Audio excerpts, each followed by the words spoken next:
시청자 여러분 안녕하십니까. 이준의 돈 버는 부동산 시간입니다. 날씨가 많이 추워졌습니다. 시청자 여러분 건강, 감기 유의하시고요. 특히 목감기 요즘 기승을 부리고 있다고요. 건강 유의하시기 바라겠습니다. 자, 오늘도 저희가 우리 시청자들 궁금해하신 뉴스 소식 갖고 아마 이슈로 집중적으로 다뤄볼 것인데요. 오늘도 저와 함께 돈 버는 부동산을 꾸며주실 분은 주식회사 도시아원광 곽창석 대표 나오셨습니다. 안녕하십니까? 예, 안녕하세요. 네, 반갑습니다.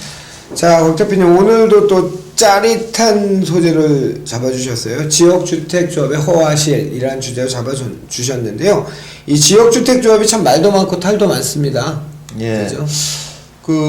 요즘에 모집 공고가 나는 아파트들 중에 광고 나오는 아파트 중에 상당수는 일반 분양하는 게 아니고 지역주택조합인 경우가 많습니다. 근데 이렇게 광고에 보면은 구분이 잘 안 돼요. 어디 뭐 서울에 무슨 어느 지역의 아파트를 분양한다 뭐 이런 식으로 나오니까 이게 지역주택조합 모집인지 아니면 일반 분양하는 건지 구분이 잘 안 되거든요.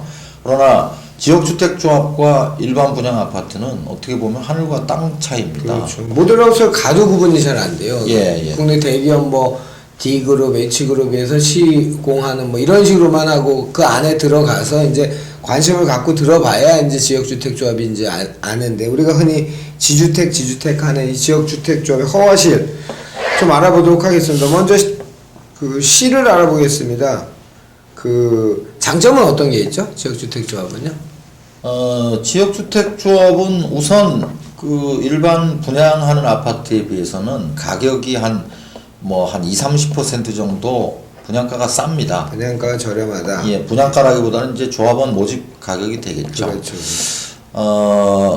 그리고 뭐 또 다른 장점이라면은 지금 같은 경우는 일반 분양하는 물량이 별로 적은데, 그 무주택자나 또는 전용 85제곱미터 이하 1주택만 소유한 분들한테는 비교적 물량이 많으니까 쉽게 가입할 수 있다. 청약 요건도 필요 없잖아요, 이건요. 그렇죠. 이제 청약 통장이 필요 없다는 것, 이런 것도 쉽게 접근할 수 있는 요인이 되고요. 그럼 일단 장점은 뭐 크게 분양가가 저렴하다. 원체 지금 분양가 많이 올랐다는 인식 팽배해 있다 보니까 이게 굉장히 큰 메리트인 것 같고, 두 번째는 이것도 굉장히 큰 것 같습니다. 이제 청약가점 얘기가 나오고 청약 요건이 안 되지만 젊은 분들이 이제 집을 구입하고 싶은 사람들은 굉장히 쏠깃할 것 같습니다. 그죠? 네, 물론이죠. 그러면 이제 우리가 주의해야 될 점 어떤 게 있을까요? 지역주택조합은. 근데 사실 이제 지역주택조합하고 일반 재개발 재건축 조합 이런 거를 헷갈리는 경우가 많은데 이게 엄밀하게 구분이 됩니다. 재개발 재건축 같은 정비사업 조합의 경우에는 이제 뭐 토지라든가 아파트를 소유한 사람들이 조합을 만들어서 이 개발 사업을 진행하는 거기 때문에 그 조합원이 된다 뭐 이런 것들은 그 부동산 거래입니다. 그렇죠. 부동산을 취득하는 행위이거든요. 근데 이제 지역주택 조합의 조합원이 된다는 거는 부동산을 취득하는 게 아니고 앞으로 아파트 개발 사업을 하기 위한 사업의 주체로서 조합원이 되는 거예요. 그러니까 사업자가 된다는 개념이에요. 그렇죠. 부동산을 취득하는 행위가 일어나는 게 아닙니다. 부동산을 취득하는 행위는 나중에 이제 그 조합 설립 인가가 나고 또 이제 사업 시행 인가가 나서 일반 분양을 하고 그런 과정을 거쳐야 그때서야 이제 그 부동산을 취득하게 되는 그런 절차를 거쳐야 되고요. 또 한 가지는 이제 이런 개발 사업이 순조롭게 진행되면 좋지만은 이 가장 중요한 관건이 이제 토지 확보에 있는데 토지 확보가 원활하게 잘 안 되거나 아니면은 인허가가 잘 나지 않는 땅에 그 토지를 확보한다거나 또는 그 개발 사업을 진행하다가 중간에 뭐 경제 위기를 겪는다든가 해서 진행되던 사업도 또 그 땅 확보가 어려운 경우들이 있거든요. 그렇죠. 뭐 핵심은 결국 토지 확보인데 그다음에 인허가 이런 것들인데 이런 것들이 중간에 좌초하게 되면은 사실 그동안 이제 사업비로 들어간 부분들 이런 것들은 그 돈을 돌려받을 수가 없거든요. 그리고 제가 보기에는 그 비전문가가 진행하는 이 조합 형태에도 큰 문제인 것 같아요. 그렇죠. 이제 그 뭐 다 그렇다고 볼 수는 없지만은 뭐 좋은 땅이라 하더라도 전문성이 떨어지는 사업자, 이제 업무 대행사라고 그러는데 업무 대행사가 이제 사업을 잘못 진행할 경우에는 그런 일이 생길 수 있는데 최근에 이게 통계를 보니까 2010년도에 전국적으로 조합 설립 인가가 난 지역주택조합이 7군데였는데 작년에 한 105곳인가로 늘어났더라고요. 거의 뭐 7배가 아니죠. 15배가 늘었나요? 그렇죠. 이렇게 이제 크게 늘어나는데 이제 이런 게 문제가 되다 보니까 이제 지역주택 조합의 뭐 모집에 대해서는 그동안 정부에서 크게 관여를 안 해왔었는데 올해 6월 3일 날 주택법이 개정되면서 이런 것을 이제 모집하는 것도 투명하게 하고 지방자치단체에서 이런 것들을 관리할 수 있도록 하고. 그 김연아 의원이 발의했던 그 내용 얘기하시는 거죠? 누가 발의했는지 잘 모르겠어요. 아니, 김연아 의원이 발의했던 그 시행령 개정된 거 얘기하신 거, 그 공시해야 되고 관리 의무 들어가고 이제 그 내용이시죠? 근데 이제 문제는 그 이전에 이제 사업시행 인가나 또는 건축 심의를 받은 것들이 이제 그런 것들이 있잖아요. A 사업장에서 요건을 못 갖추고 시작이 됐는데 이거를 그냥 일종의 전대하듯이 사업장을 팔고 떠나버리면 조합원이 주체가 두 개가 돼버리면은 피해자가 다 양상되고 이제 일반적인 형태가 이런 피해 사례가 많았었거든요. 그런 사례도 있을 수 있고 사실 그 이제 성공 확률이 경우에 따라 다른데 지주가 많은 지역주택 사업, 토지주가 많은 경우에는 아무래도 사업에 좀 난항을 겪을 확률이 높고요. 그런 건 주로 도심에서 많이 발생되고요. 그렇죠. 이제 외곽 지역의 토지주가 그렇게 많지 않은 사업의 경우에는 또 뭐 원활하게 진행되는 경우도 많고, 그 천편일률적으로 뭐 좋다 나쁘다를 얘기하기가 참 어렵습니다. 케이스 바이 케이스가 되는 거. 그러니까 시청자 여러분 이렇게 보시면 되는데 신규 분양 같은 경우에는 정비사업 같은 경우에는 조합은 물량이 있고 나머지 물량을 일반 분양 아파트를 받는 거죠. 부동산을 취득하는 거고, 이 지역주택 조합은 그 취득하는 행위가 아니고 우리 곽 대표님이 설명해 주신 것처럼 내가 그 사업을 시행하는 주체가 되는 거예요. 그러니까 조합원 모집 공고라면 조합원이 되면 동호수를 우선순위가 있고 이제 그런 장점도 있는 거잖아요. 그리고 이걸 일률적으로 또 나쁘다고 하기가 어려운 부분이 뭐냐면 지금 이제 작년 하반기부터 이 아파트 개발 사업 환경이 확 바뀌었습니다. 맞아요. 공급이 안 되잖아요. 뭐 이제 뭐 PF 프로젝트 파이낸싱 토지에 대한 이런 것들도 굉장히 어려워졌고 또 중도금 집단 대출에 대한 규제도 생겼고 해서 개발을 할 수 있는 좋은 땅이 있다 하더라도 이 토지 자금을 확보하기가 굉장히 어렵게 돼 있어요. 그러니까 사업 시행자 입장에서는 양호한 사업장도 지역주택조합으로 돌리는 경우도 있고. 그럼 이 지역주택조합은 그 도시보증공사에서 그 보증을 안 받아도 되나요? 조합원 모집할 때는 뭐 보증 요건이 없고요. 나중에 이제 일반 분양을 할 때는 그때는 그 똑같은 게 적용되겠죠. 분양 보증이 있어야 됩니다. 자, 아까 가장 관건이 이제 토지 확보 문제라고 하는데 이 지역주택조합 보면은 이제 아주 중요한 숫자가 몇 가지 등장하죠. 조합 설립 인가할 때 몇 % 모집이 돼야 조합원이 구성이 되죠? 처음에 이제 설립 인가 그 신청 요건이 총 모집 조합원의 50%가 돼야 설립 인가가 납니다. 그러니까 1000세대짜리면 500명의 조합원이 모아져야 조합 설립이 되는 거고. 그럼 그때는 땅을 확보 다 안 해도 되는 거예요? 그때 이제 80%까지는 확보를 해야 되고요. 확보를 해야 되고. 그러니까 말하자면 1000세대 단지다 그러면은 최소한 500명 이상의 조합원이 모집돼야 되고, 그 다음에 이제 나머지 50% 이하는 뭐 조합원을 더 모집하거나 아니면 일반 분양을 해야 되는. 그러면 이것도 뭐 위치가 좋아야 되겠네요. 일반 분양분이 나와서 어떤 성공을 하려면. 그것도 이제 다 따져봐야 되는데 이게 뭐냐면 입지가 아주 좋으면은 조합원을 모집하는 데는 유리할 수 있지만은 그만큼 땅값도 비싸고 땅에 대한 이해관계가 복잡해지기 때문에 사업 추진이 불투명할 수 있고요.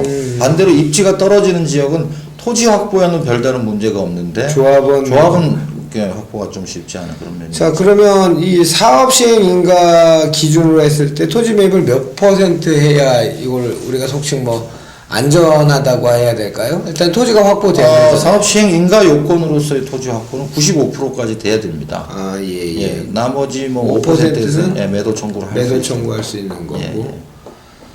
그래요. 이 지금 신문 광고, 분양 광고들 나는 거 보면 우리 곽 대표님 얘기하시면 이게 분양 광고인지 지역주택 조합 광고인지 모를 만큼 굉장히 많은 지금 뭐 난립이라고 표현이 적당한지 모르겠습니다만 광고가 많이 나오고 있고 우리 곽 대표님 보시기에 뭐 지역주택 조합이 요 근래에 생긴 게 아니잖아요. 이제까지 쭉 과거 히스토리를 보셨을 때 지역주택 조합의 장단점을 단점으로는 얘기를 못 하시겠지만 장점은 이러니 단점은 요거니 이런 거는 좀 챙겨봐라 요 정도로 코멘트. 왜냐면 이게 저희가 더 깊은 얘기를 하면 사업하시는 분들한테도 문제가 되고 또 정보를 얻고자 하는 분들한테도 그냥 팩트 가이드만 해드린 게 정답일 것 같아요.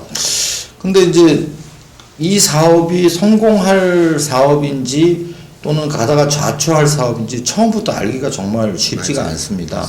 그래서 복합적으로 여러 가지 요인들을 다 고려해보고 예. 사실 이제 이렇게 조합원이 돼서 벌게 되면은 뭐 적게는 한 5천만 원에서 많게는 뭐 2억, 3억까지 버는 경우도 주변 있고. 시세에 비해서 일단 분양가가 싸니까 최초 가격이 저도 이제 90년대에도 지역주택 조합 사업을 했었는데 예. IMF 때 이제 사업을 진행한 것들은 뭐 서울에서 한 거는 많이 버신 분들은 7, 8억도 벌고 했었어요. 예, 그런 경우도 있지만은 예.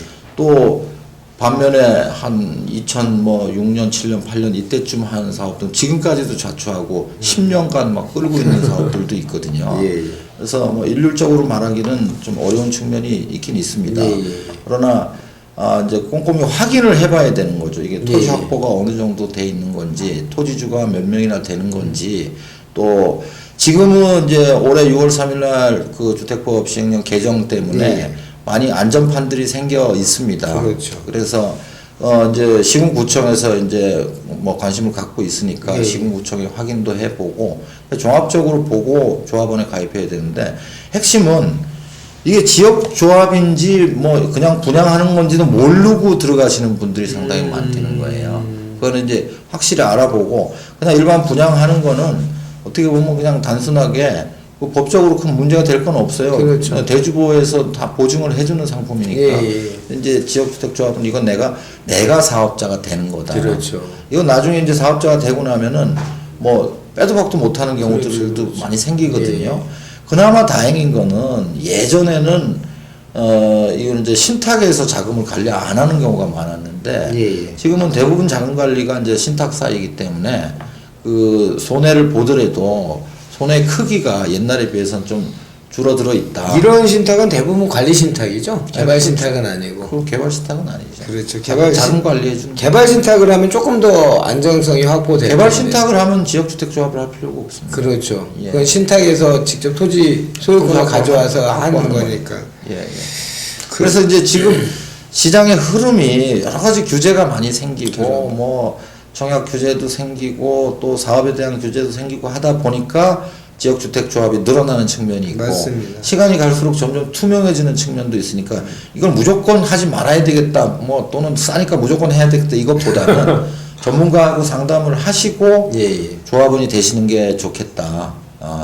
그래서 이제 적어도 전문가의 판단을 받아서 이건 한번 해보는 게 좋겠다 아니면 안 하는 게 좋겠다 이런 판단을 받아보시는 게 중요하다고. 그럼 조합원이나 이런 것들 아까 마지막으로 이제 좀 여쭤볼게요. 뭐 이런 것들 요건들을 확인하려면 그 정비사업 조합에 가서 확인하면 알려주듯이 이것도 조합 측이 확인을 할 수 있나요? 이번에 법 개정된 게 그게 들어갔나요? 그 뭐 확인을 시켜줘야 된다 이런 의무 규정은 없는 거로 알고 있고요.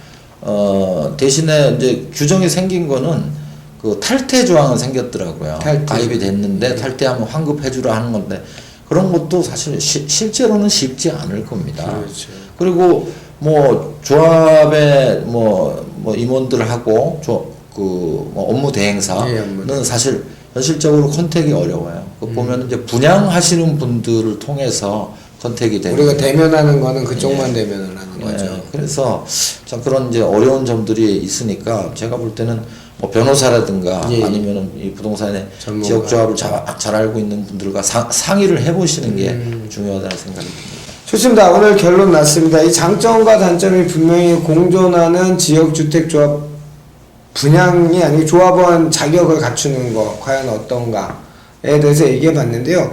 뭐 다 아시는 내용이라 생각하시지만 이제 본인들이 직접 지역주택조합의 조합원이 된다는 의미가 어떤 건지를 조금 더 꼼꼼히 판단하시기 바라고요.